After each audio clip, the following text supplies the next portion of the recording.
Bon, salut à tous, c'est Electron Libre et je suis avec Victor qui est l'heureux propriétaire de 3 voitures électriques. Et aujourd'hui, pour les voitures électriques à tout prix, on va parler de la Renault Zoé. Alors, c'est le modèle 22 kWh. Elle a quel âge ta voiture? C'est une voiture de 2014. 2014 et tu l'as acheté en LOA en fait. LOA. En LOA chez Renault, donc en LOA occasion. Et tu payes 89 euros, c'est ça? Voilà, sauf que la spécificité, voilà, Renault, il y a toujours l'histoire de la location de batterie, mais effectivement, le loyer sur la voiture est de 93 euros. Donc sur une voiture qui avait, quand je l'ai eu, à peu près 35 000 km. 35 000 km. Et donc après tu auras en plus la batterie à louer, mais la première année ils t'ont offert. Voilà, c'était la formule qui sont. Donc là actuellement tu payes que 93 euros 93 euros. pour avoir une Renault Zoé avec 35 000 Voilà, bornes. une Renault Zoé qui était en excellent état. Ah oui, elle a l'air, effectivement. Modèle de base, je suppose, c'est quoi comme finition? C'est une Life. Voilà, Effectivement, on est quasiment au modèle de base, sauf que moi dans ma version j'ai voulu rajouter une option, donc j'ai pu le faire. Je vois que tu as une Vainé. Oui,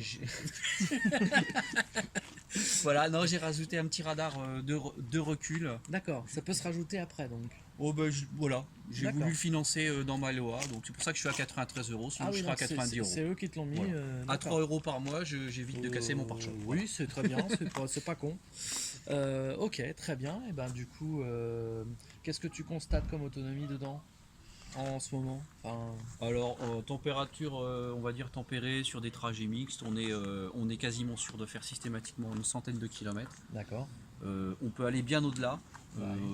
mais là il va falloir faire attention à sa conduite, comme toutes les voitures de cette génération. Très bien, et ben on va faire un petit tour avec et puis comme ça on va. Alors pas fais une le tour de présentation la... Bah si, fais le tour de la voiture toi, pendant ce temps-là si tu veux. Puis après on ira l'essayer. Voilà, donc Zoé, donc version Life avec un intérieur blanc. Est-ce que tu as des soucis de reflet du tableau de bord dans le pare-brise?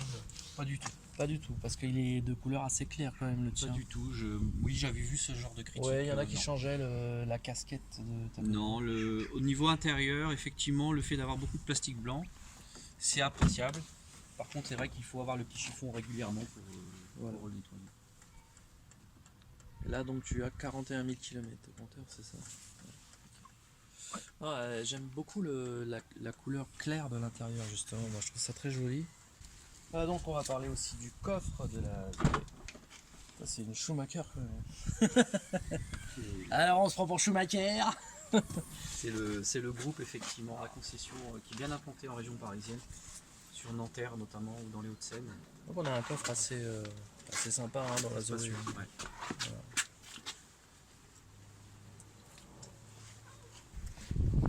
Ok, on n'a plus qu'à aller faire un petit tour avec.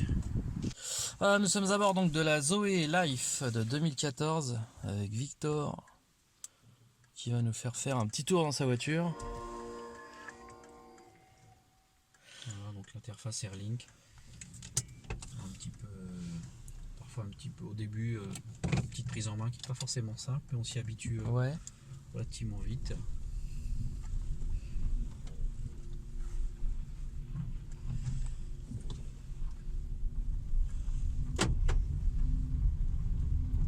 Portière ouverte. Greg, ta portière elle est bien fermée ou pas?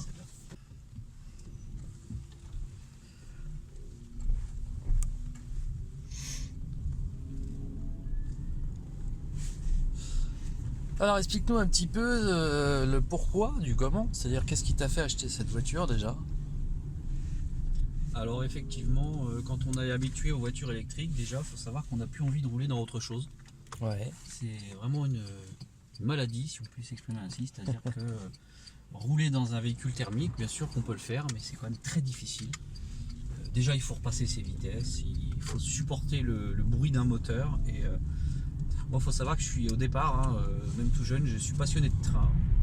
J'ai jamais pu malheureusement conduire des trains, j'ai une vue qui n'est pas suffisante pour ça. D'accord. Donc aujourd'hui, aller dans une voiture électrique, pour moi, c'est un peu comme être dans un train. Ça fait pas de bruit, c'est très très fluide. Ouais. Donc la Zoé ne déroge pas à cette règle. Effectivement, elle a beaucoup d'atouts pour moi. Elle est vraiment une petite voiture polyvalente, mais pas que. On peut sans problème envisager de prendre des grands axes, de prendre l'autoroute, de rouler à 130 sur l'autoroute par exemple, ça ne pose aucun problème. Dès lors que l'on sait, on va planifier son parcours au niveau des recharges évidemment, hein, comme toute voiture électrique. Ouais. Mais il n'y a pas de difficulté majeure, c'est une voiture même en version de base qui est très bien équipée, régulateur de vitesse, voilà, il y a vraiment plein d'options. Tu as même le limiteur, il me semble, je crois. Limiteur, Ouais, régulateur, vitesse. voilà. On a un GPS quand même systématiquement dans toutes les versions, en tout cas de cette génération de Zoé. Ouais, Parce que maintenant ils ont fait une version sans écran, ouais. voilà. Mais là on est sur une... Voilà. On a la chance encore, et ça c'est un peu carton rouge par rapport à Renault, c'est qu'on a la chance sur les premières versions d'avoir des recharges rapides, donc à 43 kg. Donc sur celle-là, tu peux charger en Tu 40 peux charger à 43 kg. D'accord. Et la batterie étant petite capacité, la charge est vraiment très rapide. Ah ouais, c'est ça. On reprend 50 à 70 km, mais vraiment très rapidement. Un quart d'heure, 20 minutes, c'est quelque chose qui est fait. Ouais. Alors je suis bien placé pour le savoir puisque j'ai fait un tour de France en Zoé, justement avec un modèle 22 kW. Donc effectivement, je te confirme que ça recharge très vite. En fait, il faut éviter juste de recharger le dernier pourcent, qui est extrêmement long à recharger. Oui, Mais jusqu'à 99%, c'est franchement 45 minutes, on a le plein quoi. En plus, on constate que ça accélère très bien. Hein. c'est bien insonorisé. Là, on a quand même beaucoup de vent aujourd'hui. Voilà, ouais. On peut sans problème se parler. C'est une voiture très agréable à conduire au quotidien, j'imagine. Et puis en plus, le gros avantage aussi de cette voiture, c'est que comme elle est équipée d'un chargeur caméléon en type 2, tu peux la charger sur n'importe quelle borne. Exactement. Et elle va charger minimum en 22 kW sur les bornes qu'on trouve dans les petits villages. Tout à fait. Et ça, c'est un gros avantage hein, quand même. Alors, il faut par contre être bien au fait des choses. Il faut avoir le bon câble Voilà. au bon endroit. Moi, j'ai une Ouais. anecdote un peu amusante qui m'a rappelé les anciens connectrons, les câbles Péritel sur les téléviseurs qui n'étaient pas parfois tous entièrement câblés. Et bien, on a la même chose sur les câbles type 2 qui ne sont parfois pas tous entièrement câblés. D'accord. Donc j'ai l'anecdote, je voulais charger en 22 kg, j'ai chargé en monophasé en 7 kg. Ah oui, donc faut pas se tromper de câble. Voilà, et c'est pas... Le connecteur est bon, le câble était bon, mais il n'était pas entièrement câblé. Ah merde, ah ouais, ça c'est une anecdote, mais... Et du coup, c'est un câble que tu avais eu sur internet ou non, c'est un câble qu'on m'avait prêté, que j'ai modifié ensuite. voilà, qui correspondait pas à la voiture Voilà, en fait. ouais, c'est ça. Ouais, ok, d'accord. Donc effectivement, le mieux c'est quand même d'acheter un câble qui correspond vraiment au modèle de voiture qu'on a pour être sûr d'avoir la bonne connectique et pas être embêté. En plus, effectivement, Renault au début a commercialisé beaucoup de câbles en type 3, vendu avec le connecteur type 3 côté borne. Exact. Donc ce qui pose aussi pas mal de soucis aujourd'hui, c'est que si vous voulez pas racheter plein de câbles, il faut vraiment, par exemple, aller sur les applications type ChargeMap, Voilà. bien regarder le type de connecteur, bien dit, etc. ouais. Ouais, Alors, est-ce que chez Renault, dans les concessions, ils ont modifié leurs bornes ou pas? Parce que les bornes chez Renault sont en type 3. il y a un peu de tout. Aujourd'hui, il y a un petit peu de tout. C'est un peu compliqué de... Parce que moi, dans les villages que je parcours justement en Normandie, c'est du type 2 et du type 3. Il y a certaines bornes qui sont en type 3. Et du coup, j'ai les deux câbles. Puisqu'avec ma Tesla, je me charge sur ce type de borne parfois pour dépanner, pour récupérer juste ce qu'il faut pour aller au superchargeur le plus proche. Pareil à toute éventualité. Mais voilà, hein, le mieux c'est vraiment quand même d'avoir les deux types de câbles pour être tranquille, quoi. des précautions à prendre. Donc après, la charge rapide, de toute façon, sur la Zoé, elle va se réduire la plupart du temps au magasin Auchan, au réseau Auchan, des bornes DBT, Ikea un petit peu. Ouais. Alors, il y a des versions aussi, génial. Voilà, donc ça va être plus sur les charges rapides. Et voilà, c'est essentiellement moi les longs trajets que j'ai pu être amené à faire, c'était quasiment que Auchan. Donc on peut remercier Auchan quand même d'avoir été un peu précurseur. Exactement. Avec tous les aléas que ça comporte, puisqu'Auchan au départ ils sont pas là pour faire de l'infrastructure de recharge pour véhicules électriques. Donc la difficulté chez Auchan, c'est que parfois les bornes sont prises, ne fonctionnent pas, enfin on a tout un... Ouais. Alors, je pense que, allez. D'accord. Et quel est le plus long trajet que tu as fait avec? Alors le plus long trajet c'était pour aller faire poser le radar de recul donc à la concession de Nanterre, Ouais. qui avait oublié à la livraison me l'installer. D'accord. Voilà, donc j'y suis allé une fois pour rien, puisque, bon voilà, je vous passe les détails, mais ils n'avaient pas reçu ce fameux radar. Du coup, ils ont aussi, malgré ma prévenance, ils ont aussi oublié de recharger la voiture. Sympa. Donc, ils ont vraiment un mode de fonctionnement, la plupart des marques traditionnelles, un mode de fonctionnement, on va dire, complètement voiture thermique. Ouais, ils sont trop habitués. Et ils ne me l'avaient pas rechargé alors que je leur avais demandé. Du coup, j'ai dû faire l'aller-retour. Donc j'ai dû faire 165, 170 km avec ma Zoé. D'accord, d'une traite. D'une traite. Ça a été juste à la fin, Ouais. mais ça s'est fait. Alors on était en condition quand même optimale. Voilà. Température tempérée à une vingtaine de degrés. Où la clim... avait pas besoin d'être voilà, mise. j'ai coupé la clim sur la fin du parcours, mais j'ai quand même pris une section autoroute sans problème. Donc ça m'a permis aussi, malgré cela, de voir que la batterie en tout cas, fonctionnait encore. Est en bonne bon condition. Et donc là, actuellement, tu as un forfait mensuel, en fait, limité en kilomètres, quoi. Voilà, je suis limité en kilomètres. Ce sont des options qui peuvent s'adapter, qui peuvent se moduler chez Renault. On peut quand même appeler... En cours de contrat, tu peux changer. En cours de contrat. Si tu t'aperçois que tu vas dépasser, tu dis bon, finalement, bah... Ceci étant, moi je souhaitais vraiment rester dans un petit budget Ouais. pour cette voiture. Donc là, en fait, à partir de la première année où tu n'auras plus la gratuité de la location de batterie, tu vas être à combien concrètement par mois? Je vais être à environ 150 euros, 155 euros. Bah, c'est rien, c'est 150 euros pour avoir une voiture par mois, c'est rien en fait. Sachant qu'effectivement... c'est le budget carburant qu'on mettrait dans une voiture. Exactement, c'est le budget carburant qui en plus fluctue sans arrêt, ça monte, ça descend. C'est ça. Là, c'est un budget qui est quantifiable, qui est Ouais. régulier. Et surtout, on a encore bon nombre d'endroits, notamment ici, dans l'Oise, où les bornes sont gratuites. Voilà, ouais. Donc, Ils vont concrètement à la maison, une recharge, c'est très faible parce qu'en plus, on ne recharge quoi. jamais 100 km en même temps, on est jamais à 0%. Si on chiffre vraiment au kilowatt, on est à peu près autour des 1,50 €. Ouais, voilà, pour un plein, 1 à 2 euros, Voilà, quasiment. Quoi. Donc c'est vraiment très très rentable, on va dire. Ouais. Tout à fait. Et au niveau entretien, tu as un entretien annuel, que ça se passe comment? Moi, je suis partisan du moindre frais dans les voitures électriques, notamment en termes d'entretien. Ouais. Donc je m'occupe des contrôles techniques, je m'occupe d'usage des pneus, de vérifier forcément... Tu fais tout toi-même en fait. Voilà, en bon père de famille, on pourrait dire, de vérifier les niveaux régulièrement, Ouais. comme nos anciens parents faisaient avant de prendre comme la route. une voiture normale en fait. On regarde ses niveaux, c'est quand même important de bien regarder si tout fonctionne. Pression des pneus. Mais sur la partie électrique, sur toute cette partie-là, il n'y a pas grand chose à vérifier. voilà. Je me refuse, pour être très honnête, à aller chez Renault ou chez un autre concessionnaire tous les ans pour faire une révision qui ne sert pas à grand chose en vérité. Ouais. C'est mon point de vue. On est bien. Non, mais c'est le mien aussi parce que moi je vois par exemple avec ma Model S, l'entretien n'est pas obligatoire. Tu es bien placé pour le savoir puisque tu en as une aussi.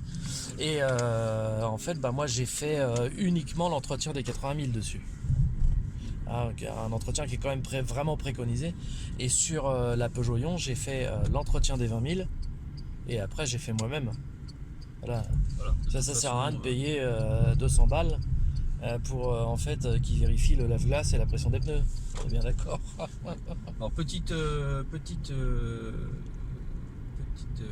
déconvenue également quand j'ai eu des contrôles techniques à passer, puisque quand ça fait longtemps qu'on roule en voiture électrique, on arrive forcément au terme des 4 ans. Ouais.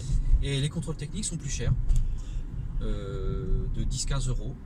Donc ça, j'ai été très déçu par ça. Alors juste pour rebondir là-dessus, c'est pas mon cas. D'accord. Puisque moi aussi, ma Peugeot Ion étant de 2011, j'ai fait plusieurs contrôles techniques dessus. Et en fait, je paye exactement le même prix que pour une hybride, c'est-à-dire 65 € le contrôle technique. D'accord, Voilà, très bien. tu vois, ça dépend en fait beaucoup de à quel contrôle technique tu vas aller. Il y en a qui en profitent. Oui. Alors qu'en fait, il y a moins de choses à vérifier, donc c'est un peu honteux, effectivement, à ce niveau-là, c'est un peu du racket. Et effectivement, il faut bien choisir son centre de contrôle technique pour pas se faire avoir. Parce qu'il n'y a aucune raison que ce soit plus cher sur une voiture électrique, étant donné que tu n'as déjà même pas la pollution à vérifier. Alors, ils ont effectivement les câbles à vérifier, le bon état des câbles électriques.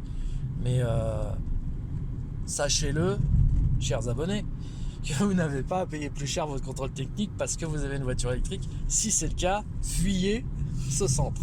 Nous sommes bien d'accord. Et donc tu avais payé plus cher, toi. Ah oui, oui. Et dans le même registre, les difficultés également, ça c'est à anticiper aussi. Là j'ai eu l'occasion de devoir demander une permutation de pneus pour passer en pneu neige.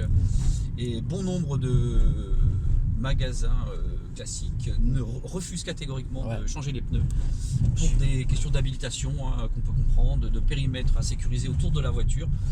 Pour changer des pneus et démonter une roue, j'avoue voilà, être resté un petit peu...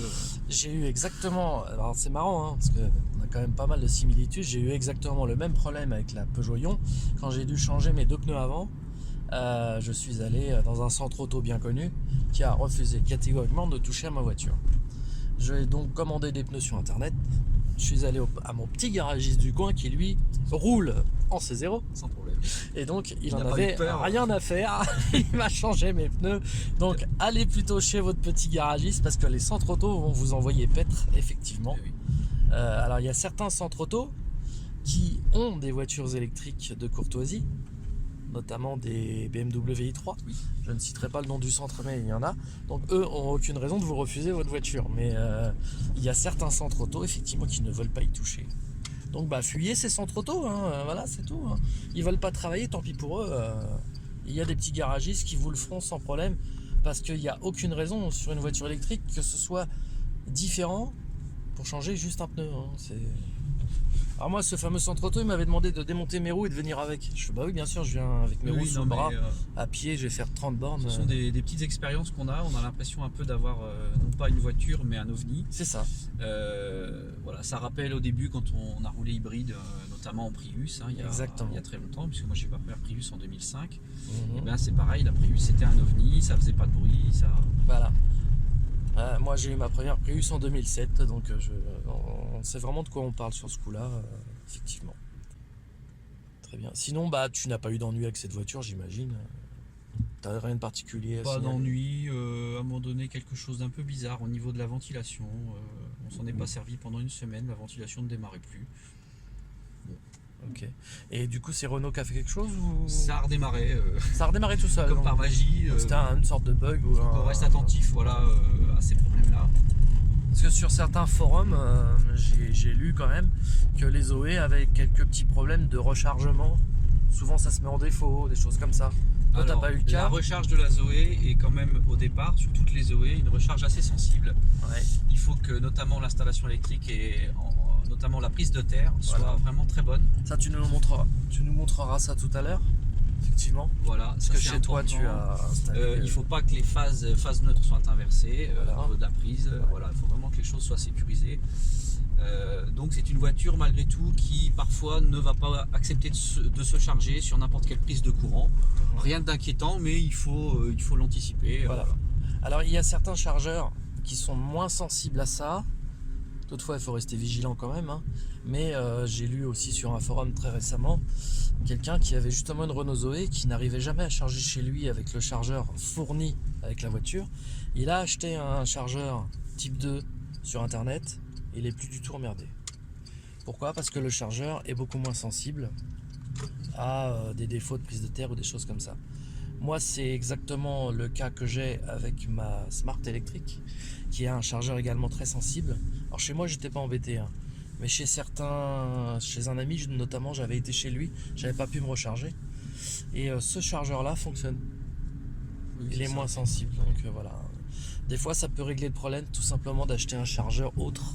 Tout à fait. Et ça marche pareil, moi, il m'est arrivé dans de nombreuses situations d'utiliser une rallonge électrique, c'est déconseillé par le fabricant. Oui. Alors si c'est une rallonge avec un fil très très fin pour alimenter un smartphone, effectivement c'est pas adapté, mais c'était une rallonge que j'avais confectionnée moi-même avec une section de câble tout à fait dimensionnée, et c'est une rallonge qui faisait 30 ou 40 mètres, qui m'a dans de bon nombre de situations servi. Alors par contre j'imagine qu'il y a quand même des pertes avec une telle longueur de câble, ça doit charger plus lentement. Très peu, la différence est faible en fait, ce sont des câbles qui seraient homologués pour être des câbles qui seraient utilisés en installation. D'accord. Ce sont les mêmes, des câbles industriels. Donc si la section de ces câbles est suffisante, il y a très peu de pertes. Il y a très peu de pertes, effectivement. Okay. Pas plus que si on avait une grande longueur dans un bâtiment. Et puis bien entendu, il faut que le câble soit entièrement déroulé. Bien sûr, Voilà. ça va de soi. Surtout pas de Ah faire d'effet bobine, Alors là, parce qu'alors là ça surchauffe et ça peut prendre feu. tout à fait. Donc effectivement, on peut utiliser une rallonge sur un véhicule électrique, mais déroulée entièrement.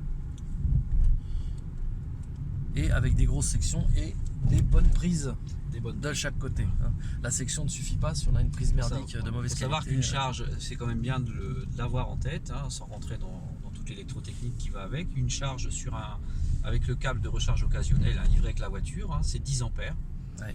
10 ampères, c'est 2300 watts, pour être exact. Voilà. Donc voilà, ça veut dire que c'est 2300 watts. Si ça charge une nuit complète, c'est 2300 watts pendant 10 ou 12 heures. C'est ça.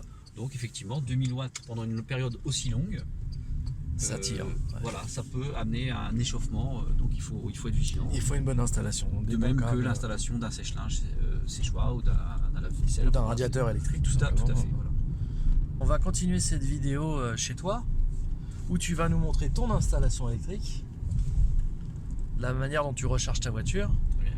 et puis on parlera également de tes autres voitures électriques dans cette Alors moi, vidéo. effectivement, la difficulté rencontrée, c'est que, ayant moi-même 3 véhicules électriques, il arrive que j'ai besoin de les charger simultanément. Voilà. Donc là, ça commence. Et il m'arrive aussi parfois de recevoir des amis de la famille à qui j'ai converti à l'électrique, qui ont besoin de se charger également. Donc Voilà, donc ils peuvent se il faut recharger. pallier à toutes les éventualités de câbles, de bornes, etc. Alors donc tu vas nous montrer maintenant ton installation électrique, puisque tu as plusieurs types de chargeurs. Tout à fait. Alors ici, c'est un petit peu la station-service Voilà. des électriques. Donc c'est l'endroit où on a des prises de service tout à fait habituelles. Donc Voilà, je vois que tu as la green up en fait là. C'est pas une green up, Pas une green up, c'est une prise classique qui, D'accord. voilà, effectivement, ça pourrait fonctionner en green up.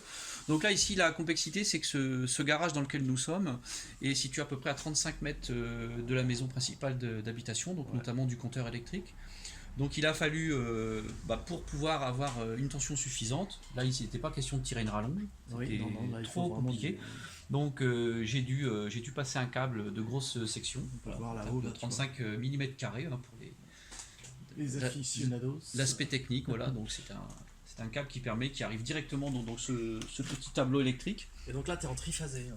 Voilà, donc ici on est dans une ancienne menuiserie, donc le compteur principal était encore en triphasé.